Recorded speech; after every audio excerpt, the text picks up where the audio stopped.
a lunch break, thought I'd talk about my 2025 top games. First time ever streaming live from my phone, so there's that. Ooh, that is a bright light. All right, cool. Anyway, on our next episode, we're going to be coming out with our top 5 games. I don't remember what I said for that, so this is going to be a little bit off the cuff, I suppose. In no particular order, some games that I enjoyed in 2025. The number one game, I think, for me has been Hot Streak. It is from CMYK Games, and it has just been so much fun with anybody I played at with, conventions, work, any kind of event. I know everybody's probably already heard of Hot Streak. If you haven't tried it yet, it is a fun, wacky racing game with a bunch of mascots. And we played this. There's a variant where you can play like unlimited numbers of people. And we played a huge game of it at a convention and had a really fun time. I would like to run a life-size version of this at some event in the future. I think that'd be really funny. The game lasts about 30 minutes. If you like betting and racing, you can teach this to pretty much anybody. If you want to play with little kids, you can even just ignore that kind of the betting part and just kind of play it. They'll think it's hilarious watching the mascots fall down and stuff. So that is Hot Streak. The next one on my stack here is Core of Discovery. Core of Discovery is a game in the world of Manifest Destiny, it says. It's from Off the Page Games. And Off the Page Games right now is actually running a Kickstarter for a second edition of this game, and a new two-player version of the game as well. The two-player only version of the game, I think you'll be playing cards back and forth. And if you own the first edition of the game or a retail version on the Kickstarter, you can go and get like an update pack. So one of the things that we did not like when we reviewed Core Discovery was the fact that you had to take cards from different modules and move them here and here and there. Now they're giving you a set for every single scenario or like the version of the game you want to play. So I think that's great. So you're going to have duplicates of stuff, but you can keep them all together. So when you want to play this kind of scenario, you just pull that out and you don't got to go mixing around with all the cards. So Core Discovery, I think, has also been a hit with absolutely everyone I've played it with. If you like deduction games and cooperative games, this thing just hits the super sweet spot for that. And it is pretty tough to win this game. I really like all the different scenarios. The retail box, I think, would be okay, but I think the big box is really where it's at because you get all these different scenarios that you can check out. And it won't get stale, whereas out of the main box, you can just do like the flora and the fauna. But then there's like expansions you can pick up that's like Fog. There's one called Maldonado that has... it has like a hidden trader, which I love hidden traders. So I'm really curious to see how it works. I don't know if it's going to make an already really hard game even harder, but I guess we'll find out. Third on my list is The Hobbit, There and Back Again. This is from Office Dog and Middle Earth Enterprises. We did an episode on this one too. It is a roll and write game. And if you know me, I am not a huge roll and write fan.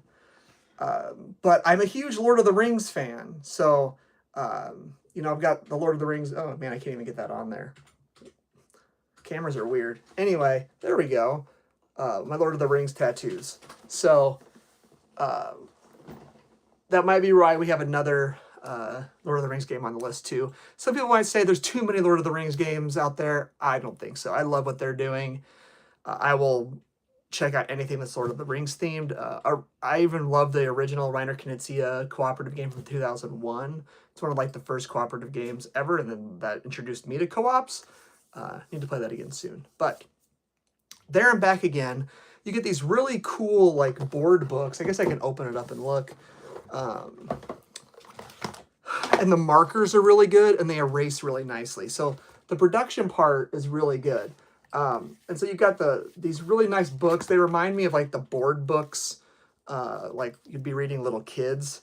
And basically all you do is you roll some dice, you draft some dice, and you're either drawing paths, or you're collecting swords, or you're getting food. And every page in the storybook is a different part of The Hobbit. all the way from the dwarves showing up to eat all Bilbo's food, to going through the travel all the way to the mountain. I've only played up through meeting Golem. I haven't played the second half. The one downside to the game is you tend to always play the beginning missions over and over again when you're teaching new people. So you get this for your family, play it at home a bunch, and you can kind of play through it and see the whole thing. Once again, it's fairly quick. Turns are snappy, and everybody loves it that I played that with as well. Let's just jump into another Lord of the Rings game. We also did an episode on this one, Fate of the Fellowship. This is by Z-Man Games. And Fate of the Fellowship is it is a pandemic system game, which means if you've ever played Pandemic, you're going to recognize some of the stuff from this. We just released an episode on it. I think our last episode was Fate of the Fellowship. And in that game, plays 1 to 5 players, and you take the role of people in the Fellowship. Everybody gets to play 2 characters, which is kind of cool. And the unique thing between this and Pandemic is you have 2 characters, and you get to pick one to do 4 actions and one to do 1 action, and you get to kind of switch that up. And you're trying to complete objectives. There are 3 objectives that are random, and there's like 24 objectives, I think, in the whole game. And then you're always trying to dunk the ring. That's the 4th objective. So a lot of replayability. There's tons of characters you can play. And depending on how you match those up, the game can be harder or easier. And then just like in Pandemic, you can throw in more of those bad cards that'll shuffle up the deck and put it on top more frequently. The thing that's not like Pandemic is there's no outbreaks or anything. There are going to be as many bad guys in a spot as you want. And part of it is you're running around fighting them and trying to keep them down, because if they overrun your good cities, they'll turn them to bad and you'll lose hope. And you lose hope, you lose the game. So that's the major mechanic. This game is a very difficult co-op. So I've talked about 2 tough co-op games. I've never actually won Fate of the Fellowship yet. And I think that's because we've been trying to do random characters and things. And like I said in the review, I think you really should stack the characters in a way that's advantageous for you to make it easier, especially for the objectives you're going for. And you might say, Rob, you talk about heavy euros all the time. Where are your heavy euros on the list? So I'm kind of going to go over my 5 limit here. That was 4. This isn't that heavy, but this is my man Stefan Feld, the Druids of Adora. This is actually going to be we got 1 episode in the hopper.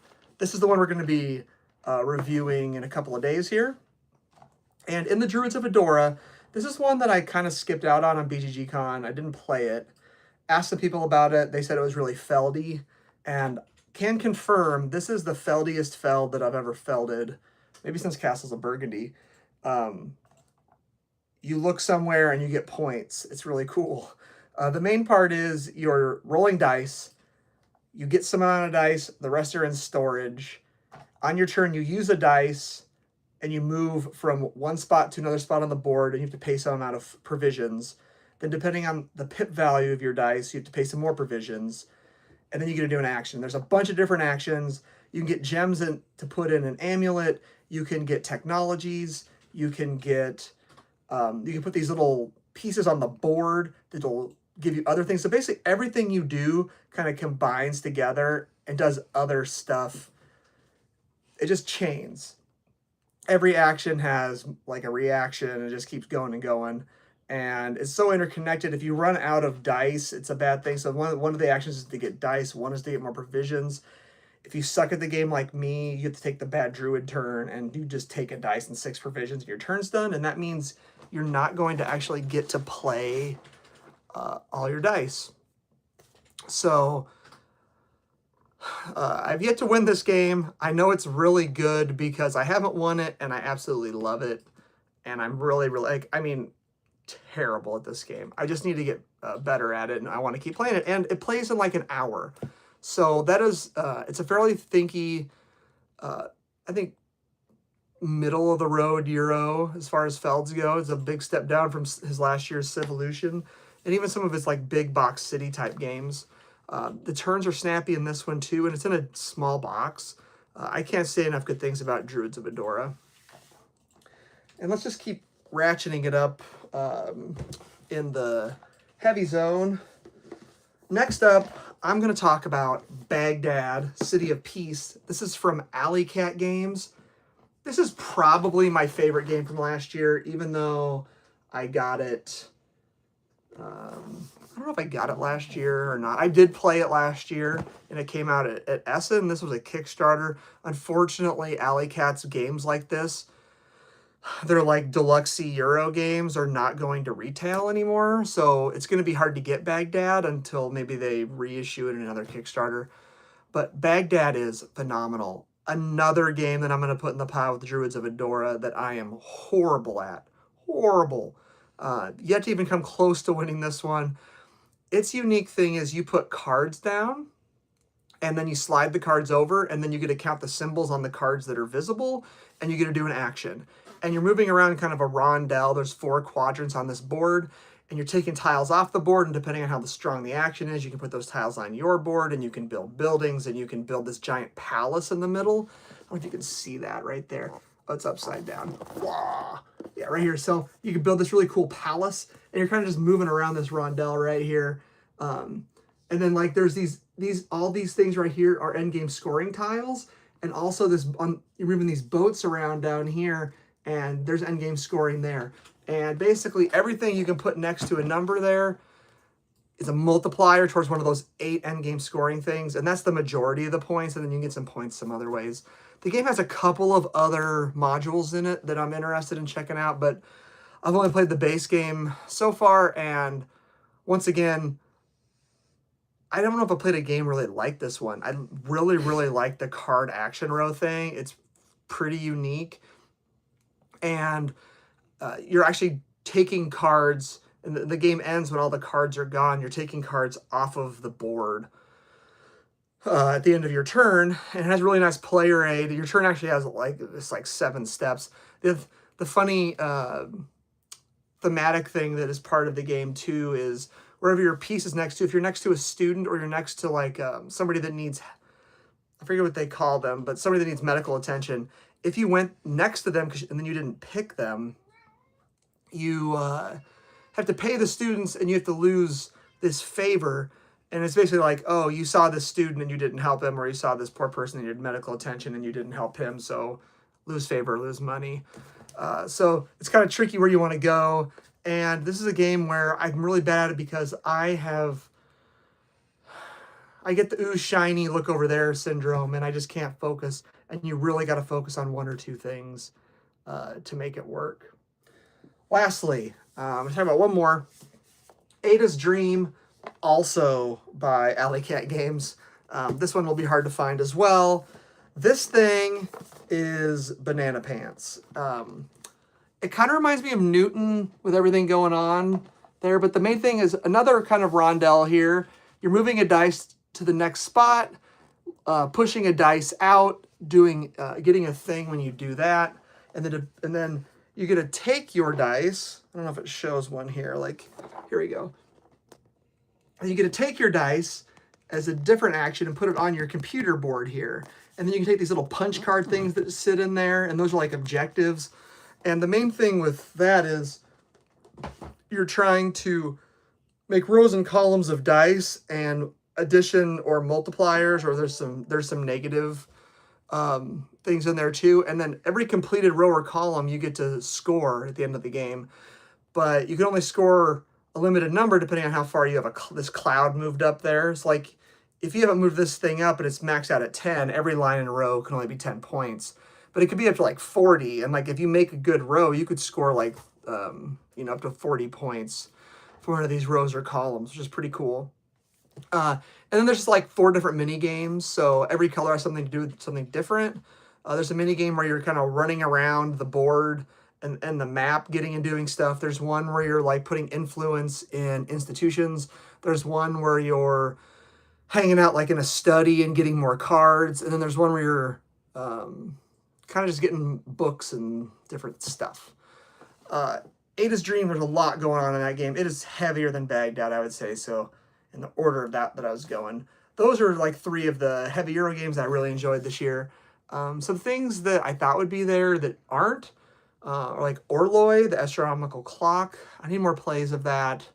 And Recall was another one that I played and I enjoyed, but I loved Revive so much that Recall just didn't get there for me, I guess. Anyway, I'm hoping to do more of these videos, just kind of talking about games I've been playing. Those were the top things that I had from 2025. And I've got Michael's Tale over here. So if you listen to the podcast, you know about Michael. Anyway, thanks for watching, everybody. And until next time, I hope you like board games.